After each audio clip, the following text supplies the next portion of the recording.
Este audiobook foi produzido nos estúdios dos Comunicadores Sem Fronteiras. O amor de pai. A realidade do amor de Deus revelada na parábola do filho pródigo. Autor: Pastor Márcio Valadão.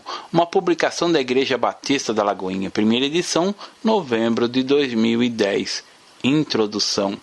Muito já foi escrito sobre a parábola do filho pródigo, de tão rica que é essa história. Ela já foi até tema de pintura em muitas telas por grandes mestres. Duro, porém, é a constatação que nem todos conseguem absorver a grande mensagem por detrás da história. Podem até saber dessa verdade, mas não conseguem experimentá-la, talvez pela sua lógica absurda aos nossos olhos naturais e carnais. Com raras e honrosas exceções, que pai admitiria um filho de volta ao convívio do lar, depois de ter fugido dele e aprontado tanto, conscientemente? Mas foi o que fez o pai da história do filho pródigo. Esse é o meu desejo para a sua vida como audição deste simples, mas profundo livro, que de fato experimente mais do amor incondicional de Deus, ainda que esteja tão longe de casa ou que sequer esteja nela um dia. E essa é minha oração. Senhor, temos feito essa confissão de fé no poder da Tua glória. Venha conceder ao ouvinte a graça e a sabedoria, mas acima de tudo a Tua unção, para que o seu coração mais uma vez possa conhecer o Senhor Deus como Pai. Que a Tua palavra traga salvação, edificação, consolo e exortação no nome de Jesus. Amém. Conhecendo o Pai. Gostaria que lesse comigo um texto que provavelmente já sabe. Se não sabe do texto, deve saber da história nele contida, a da parábola do filho pródigo, contada por nada menos que Jesus. Leia comigo. Continuou certo homem que tinha 2 filhos. O mais moço deles disse ao pai: Pai, dá-me a parte dos bens que me cabe. E ele repartiu os haveres. Passado não muitos dias, o filho mais novo, ajuntando todo o que era seu, partiu para a terra distante e lá dissipou todos os seus bens, vivendo dissolutamente. Depois de ter consumido tudo, sobreveio àquele país uma grande fome, e ele começou a passar necessidade. Então ele foi e se agregou a um dos cidadãos daquela terra, e este mandou para os seus campos a guardar porcos. Ali desejava ele fartar-se das alfarrobas que os porcos comiam, mas ninguém lhe dava nada. Então, caindo em si, disse: Quantos trabalhadores em meu pai têm pão com fartura, e eu aqui morro de fome? Levantar-me-ei e irei ter com meu pai, e lhe direi: Pai, pequei contra os céus e diante de ti. Já não sou digno de ser chamado teu filho. Trata-me como um dos teus trabalhadores. E levantando-se, foi para seu pai. Vinha ele ainda longe quando seu pai o avistou, e compadecido dele, correndo, o abraçou e beijou. E o filho lhe disse: Pai, pequei contra o céu e diante de ti, já não sou digno de ser chamado teu filho. O pai, porém, disse aos seus servos: Trazei depressa a melhor roupa, vestiu, ponde-lhe um anel no dedo e sandália nos pés. Trazei também e matai o novilho cevado. Comamos e regozijamo-nos, porque este meu filho estava morto e reviveu, estava perdido e foi achado. E começaram a regozijar-se. Ora, o filho mais velho estava no campo, e quando voltava, ao aproximar-se da casa, ouviu a música e as danças. Chamou um dos criados e perguntou-lhe o que era aquilo. E ele informou: Veio o teu irmão, e o teu pai mandou matar o novilho cevado, porque o recuperou com saúde. Ele se indignou e não queria entrar. Saindo, porém, o pai procurava conciliá-lo. Mas ele respondeu ao seu pai: Há tantos anos que te sirvo, sem jamais transgredir uma ordem tua, e nunca me destes um cabrito sequer, para alegrar-me com meus amigos. Vindo, porém, este teu filho, que desperdiçou teus bens com meretrizes, tu mandastes matar para ele o novilho cevado. Então lhe respondeu o pai: Meu filho, tu sempre estás comigo, tudo que é meu é teu. Entretanto, eu preciso que nos regozijemos e nos alegrássemos, porque esse teu irmão estava morto e reviveu, estava perdido e foi achado. Lucas capítulo 15, verso 1 a 32. Conhecer a Deus é o nosso grande desafio a cada dia. A palavra diz: conheçamos e prossigamos em conhecer ao Senhor. Oséias capítulo 6, verso 3. Só que a nossa fé não é uma fé teórica. A fé cristã não é um conjunto de doutrinas. Ela é uma fé relacional. Em outras palavras, a fé cristã leva o homem a ter um relacionamento com Deus. E a única maneira de a pessoa se relacionar com Deus é conhecendo quem é Deus. Sabemos que Jesus Cristo veio à Terra para nos salvar, perdoar os nossos pecados, curar nossas enfermidades, nos libertar do cativeiro de Satanás. Mas basicamente Jesus Cristo veio para revelar a pessoa de Deus, para mostrar quem é Ele, seu coração. Muitas vezes as pessoas buscam a religião, mas a religião é o esforço do próprio homem para tentar conhecer a Deus e se aproximar dele. O homem não vai conhecer a Deus pela religião. O homem só pode conhecer a Deus porque ele próprio se revelou. Se o próprio Deus não tivesse revelado, o homem nunca poderia conhecê-lo. Muitas pessoas possuem uma compreensão errada acerca de quem de fato Deus é. Pensam que ele é inacessível, irado, bravo, cheio de raios para destruir, matar, aniquilar, desgraçar. Em muitas religiões, a prática de oferecer sacrifícios humanos ainda existe porque há o pensamento errado de que Deus se agrada dessas coisas e acreditam que quem fazem tais sacrifícios, Ele ficará favorável a eles. Tudo isso acontece por um único motivo: falta de conhecimento sobre a pessoa de Deus. Nesses casos, não existe relacionamento entre a criatura e o Criador. Dentre muitas coisas que Jesus nos ensinou, uma delas foi chamar Deus de Pai quando estivermos orando. Ele assim disse: portanto, vós orareis assim: Pai nosso que estás no céu. Mateus capítulo 6, verso 9. Isso nos mostra claramente que não é preciso mudar a entonação da voz, vestir roupas diferentes, ter um visual distinto. Nada disso é preciso porque o filho algum coloca máscara diante do pai, diante daquele que o conhece tão bem. Entre o pai e filho há relacionamento, intimidade, confiança, tal como Jesus demonstrou ao ressuscitar seu amigo Lázaro. Pai, graças te dou porque me ouvistes. Aliás, eu sabia que sempre me ouves. João capítulo 11, verso 41 e 42. Isso é confiança. Reconhecemos que Ele é poderoso, Altíssimo, Senhor dos senhores, Rei dos reis, mas também que é Pai. Os meus filhos, assim como os seus, como você já os tenha, jamais precisam marcar um horário conosco ou nos chamar como outras pessoas nos chamam. Eles têm livre acesso a nós, não é mesmo? Não há um dia específico para o filho se encontrar com o pai, ou não deveria haver.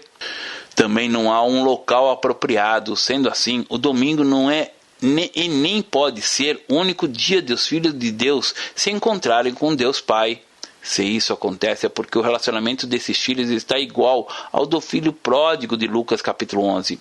Entre o pai e o filho não pode haver barreiras. É por isso também que Jesus veio ao mundo, para nos ensinar quem é Deus, o nosso Pai. E por meio desta mensagem, quero mostrar-lhe algumas verdades, como Jesus Cristo nos ensina a conhecer Deus, o nosso Pai. Algumas verdades. Quando se trata de conhecer a Deus, certas verdades têm que estar claras em nossa mente. Primeira verdade: Deus é um Deus que ama a liberdade. Deus não ama a escravidão. Ele não nos criou como uma marionete para nos manipular. Ele nos criou e nos deixou livres. Ele deu ao homem um presente maravilhoso, que é a liberdade. Contudo, esse presente que Deus concedeu ao homem foi por ele recusado quando se rebelou contra ele.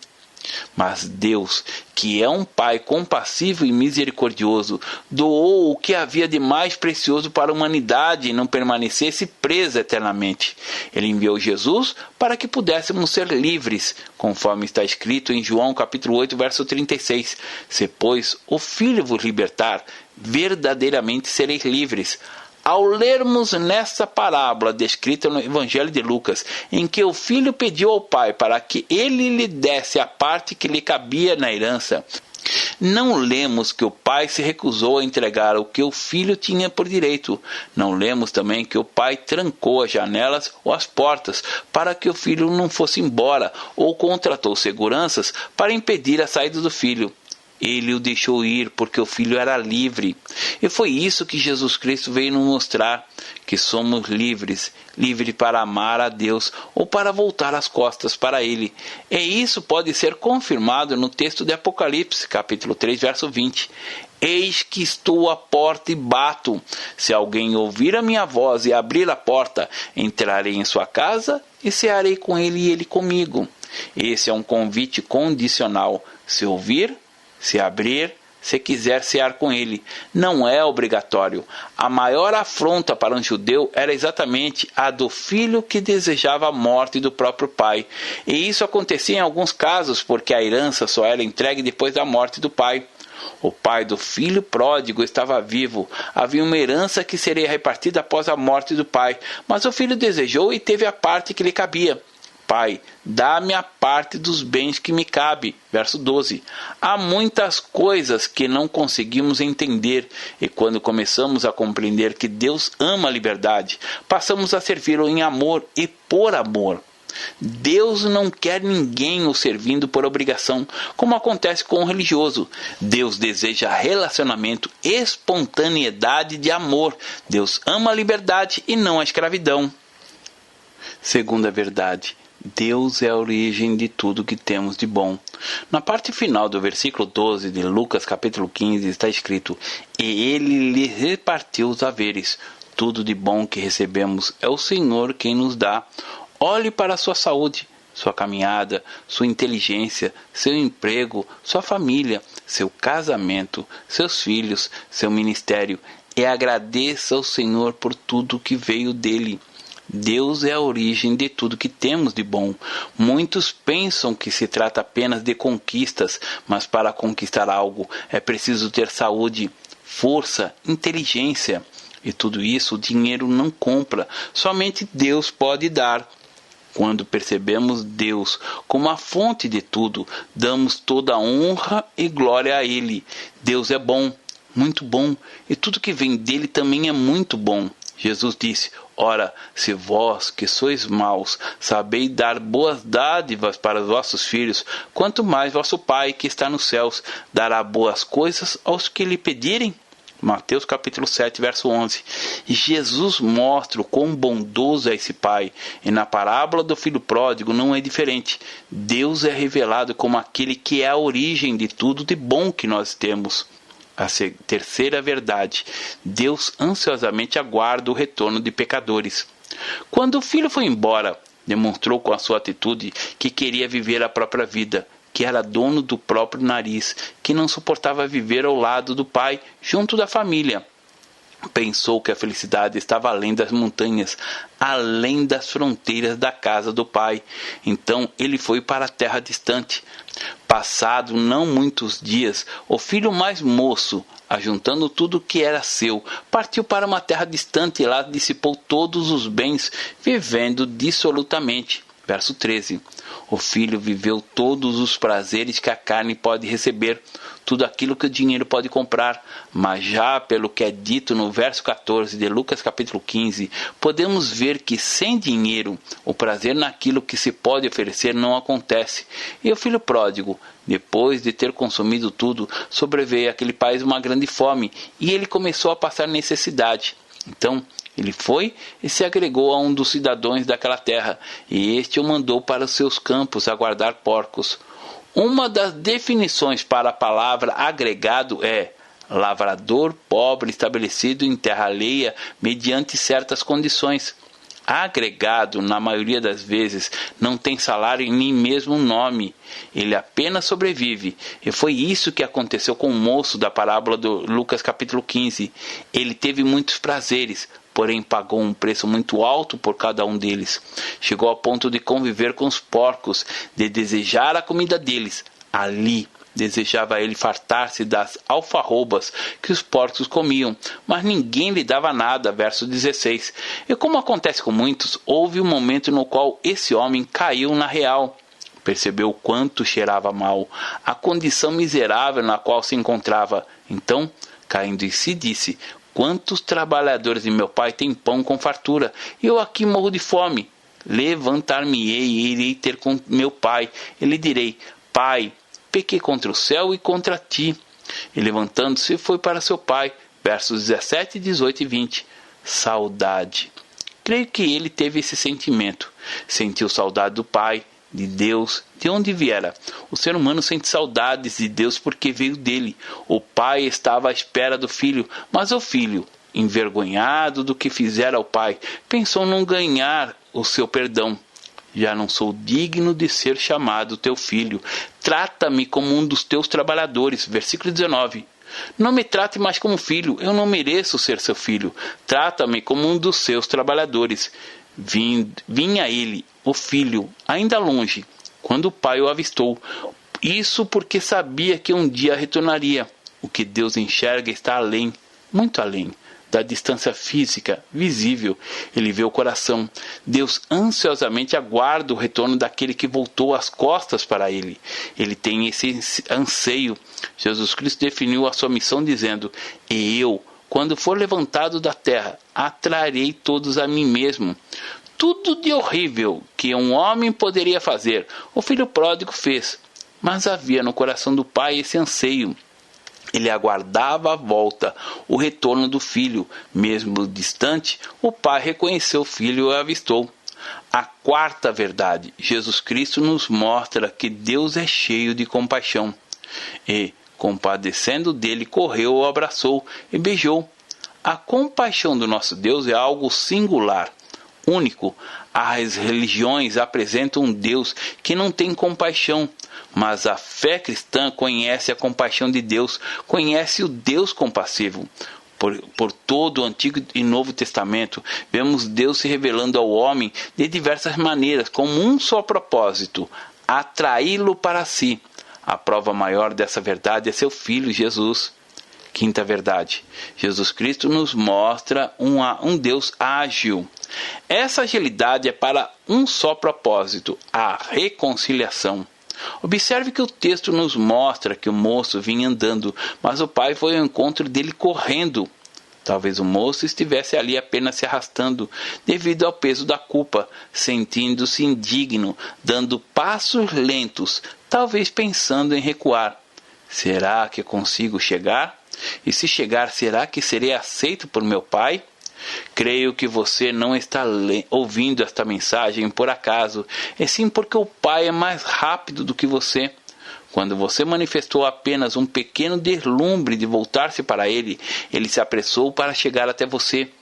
Ele é muito ágil no que se refere à reconciliação, pois quanto mais tempo o filho estiver longe do Pai, mais desgraçada será a vida dele.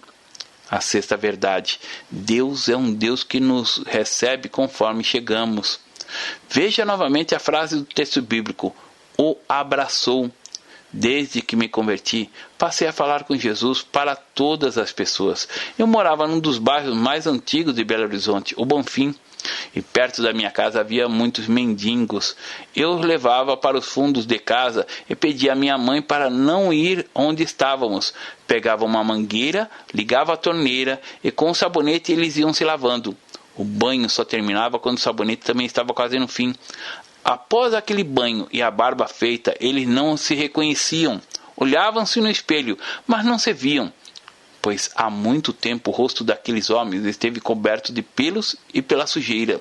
A pessoa pode não reconhecer a si mesma por causa da sujeira, de máscaras, do pecado, mas independente do que estiver impregnado nela, Deus o reconhece. E assim aconteceu com o filho pródigo, apesar da condição que ele se encontrava, do cheiro, pois deveria estar com odor de porcos, da aparência o pai o abraçou. A diferença entre a fé evangélica, o evangelho e as religiões é o fato de o homem ser aceito como está. Venha do modo que você está. Já a religião diz: conserta sua vida primeiro. Mas o Deus que Jesus Cristo veio mostrar como Pai não espera que as pessoas consertem a vida delas primeiro, para depois irem ao encontro dele. Ele é um Pai que recebe as pessoas como ela está, seja maltrapilha, mal cheirosa. Ele recebe a todos do jeito que chegam e lhes oferece uma nova vida em Cristo Jesus. Deus é um Deus que abraça. Creio que Jesus Cristo morreu com os braços abertos exatamente para trazer a mensagem acerca do abraço de Deus ao homem. A sétima verdade. Jesus Cristo nos ensinou a conhecer a Deus.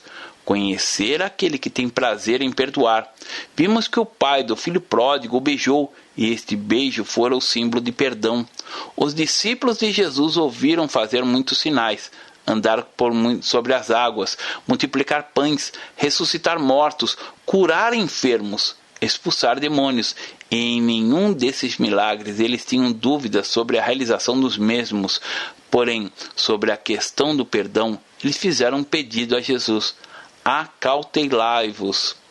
Se teu irmão pecar contra ti, repreende-o. Se ele se arrepender, perdoa-lhe. Se por 7 vezes no dia pecar contra ti, e 7 vezes vier a ter contigo, dizendo, estou arrependido, perdoa-lhe. Então disseram os apóstolos ao Senhor: aumenta-nos a fé. Lucas capítulo 18, verso 21 a 22. Eles não pediram a Jesus aumento da fé para contemplar os mortos sendo ressuscitados, os cegos enxergando, endemoniados sendo libertos, entre tantos outros milagres, mas pediram aumento da fé para perdoar. Jesus não apenas ensinou sobre o perdão, ele é o próprio perdão. Em todo tempo, ele está pronto para nos dar o beijo perdoador, independente do que tenhamos feito. O beijo do Pai revela o prazer que Deus sente em perdoar. Oitava verdade. Jesus Cristo nos ensina a conhecer a Deus, que afirma nossa real identidade. O moço de Lucas capítulo 15 disse ao pai que reconheceu o pecado que cometera e que por isso sabia que não mais era digno de ser chamado seu filho, que não mais merecia, que não tinha mais a identidade de filho, mas de agregado, de apenas servo. Contudo, para o Pai ele continua sendo filho, e foi justamente isso que Jesus nos mostrou, que temos um Deus Pai que afirma nossa real identidade. E qual é nossa real identidade? Vejamos novamente o verso 22. O Pai, porém, disse aos seus servos: trazei depressa a melhor roupa, vestiu, ponde um anel no dedo e sandália nos pés. O anel representa a aliança entre Pai e Filho para sempre. A igreja do Senhor não é o local físico propriamente dito. Ela é composta de gente. Nós somos a igreja, somos a família de Deus, somos os filhos dele, porque entre nós existe uma aliança. E quando um membro dessa família deixa ele, o Pai, fica à espera do retorno daquele que o abandonou, para novamente colocar um anel em seu dedo e dar uma grande festa, fazer um grande banquete, assim como fez o pai do pródigo. Trazei também e matai novilho cevado, comamos e regozijemos, porque este meu filho estava morto e reviveu, estava perdido e foi achado. E começaram a regozijar-se. Versículos 23 e 24. Deus se regozija a cada conversão. Cada pessoa que volta para os caminhos do Senhor ganha uma festa celestial. Para Deus, a conversão é motivo de festa, de redenção, de vitória, de alcance. Jesus Cristo revelou que Deus se regozija a cada conversão, que ele verá o fruto do seu penoso trabalho e ficará satisfeito. Isaías capítulo 53, verso 11.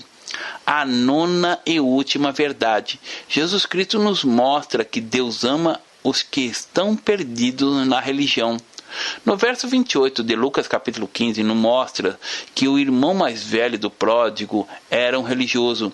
Ele se indignou e não queria entrar. Saindo, porém, o pai procurava conciliá-lo. Agiu como aqueles que se recusam a entrar no ambiente onde as pessoas que ali estão não são da religião ao qual pertencem. Infelizmente, isso é realidade nos nossos dias. Gente falando, brigando por causa das doutrinas humanas, por causa do legalismo, mas o Pai sempre tenta reconciliá-las, porque ama os perdidos na religião. Enquanto a religiosidade não consegue ver o outro como irmão, não consegue se alegrar com a vitória de outros, Deus está desejoso em ver todos se abraçando em comunhão, firmes em um único propósito, o de fazer seu nome conhecido nos 4 cantos da terra. Conclusão. Por meio desse glorioso texto, podemos tirar muitas conclusões a respeito da pessoa do Pai de Jesus, nosso Deus. Jesus revelou que Deus é mais do que nosso Criador e Senhor. Ele é nosso Pai Celeste. Quais são as consequências dessa revelação em nossas vidas? Eu creio que nessa hora deveríamos passar pelo crivo dessa passagem que acabamos de ler e refletir sobre todo o conceito que temos de Deus. Qual é o conceito que você tem dele? Como você enxerga Deus? O que você tem ensinado a seu filho sobre Deus? Como seus filhos podem ver Deus em você? Jesus nos disse para sermos perfeitos, assim como o Pai que está nos céus. Mateus capítulo 5, verso 48. Sabemos que a perfeição não é alcançada nesta vida, mas ela é o objetivo daqueles que se tornam filhos de Deus. Então, enquanto pais, devemos procurar alcançar a perfeição todos os dias, perdoar mais, amar mais. Deus é um pai que ama a liberdade, por isso não escravize seus filhos, leve-os a serem obedientes, mas sem usar a violência para isso. Em amor você coloca os limites, mas sem aprisionar. Como um pai, você deve ser a origem de tudo de bom que o seu filho tem. Não apenas as coisas materiais, mas principalmente a sua fé, o seu testemunho, o seu nome, que são o maior patrimônio para os seus filhos. Talvez o seu filho hoje esteja longe do Senhor, mas aguarde ansiosamente o retorno dele. Talvez ele foi enganado. Foi para longe, contudo não deixe seu coração abrigar amargura pela falta de perdão e misericórdia. Que seu coração esteja junto ao coração de Deus e cheio de compaixão, para que você possa andar mais rápido do que ele na busca pela reconciliação. Pode ser que seu filho tenha ferido, magoado você, mas espere pela volta dele. Como pai, tenha o prazer de perdoar.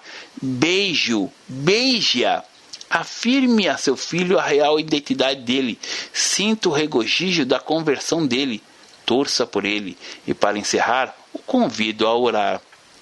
Senhor Deus, eu agradeço porque o Senhor reavivou nos corações a paternidade do teu coração. Eu agradeço pelas suas promessas que afirmam e atestam que veremos nossos filhos segundo as tuas promessas. Por isso, nesta hora, confessamos que Tu és o Senhor das nossas vidas. Em Teu precioso nome, amém. Deus abençoe. Pastor Márcio Valadão. Jesus te ama e quer você. Primeiro passo, Deus o ama e tem um plano maravilhoso para a sua vida, porque Deus amou o mundo de tal maneira que deu seu Filho unigênito para todo aquele que nele crê não pereça, mas tenha vida eterna. João capítulo 3, verso 16. Segundo passo, o homem é pecador e está separado de Deus, pois todos pecaram e carecem da glória de Deus. Romanos capítulo 3, verso 23, parte B. Terceiro passo, Jesus é a resposta de Deus para o conflito do homem. Respondeu-lhe Jesus, eu sou o caminho, e a verdade e a vida. Ninguém vem ao Pai senão por mim. João capítulo 14, verso 6. Quarto passo, é preciso receber a Jesus em nosso coração, mas a todos quanto receberam, deu-lhes o poder de serem feitos filhos de Deus, a saber, aos que crerem em seu nome. João capítulo 1, verso 12, parte A. Se com tua boca confessares Jesus como Senhor e, em teu coração, credes que Deus o ressuscitou dentre os mortos, será salvo. Porque com o coração se crê para a justiça, e com a boca se confessa a respeito da salvação. Romanos capítulo 10, verso 9 e 10. Quinto passo. Você gostaria de receber a Cristo em seu coração? Faça essa oração de decisão em voz alta. Senhor Jesus, eu preciso de Ti. Confesso-te o meu pecado de estar longe dos Teus caminhos. Abra a porta do meu coração e te recebo como meu único Salvador e Senhor. Te agradeço porque me aceita assim como eu sou e perdoa o meu pecado. Eu desejo estar sempre dentro dos teus planos para a minha vida. Amém. Sexto passo: procure uma igreja evangélica próxima à sua casa. Nós estamos reunidos na Igreja Batista da Lagoinha, Rua Manuel Macedo, 360, bairro São Cristóvão, Belo Horizonte, Minas Gerais. Nossa igreja está pronta para lhe acompanhar nesse momento tão importante da sua vida. Nossos principais cultos são realizados aos domingos. Ficaremos felizes com sua visita. Uma publicação da Igreja Batista da Lagoinha, Gerência de Comunicação, www.lagoinha.com.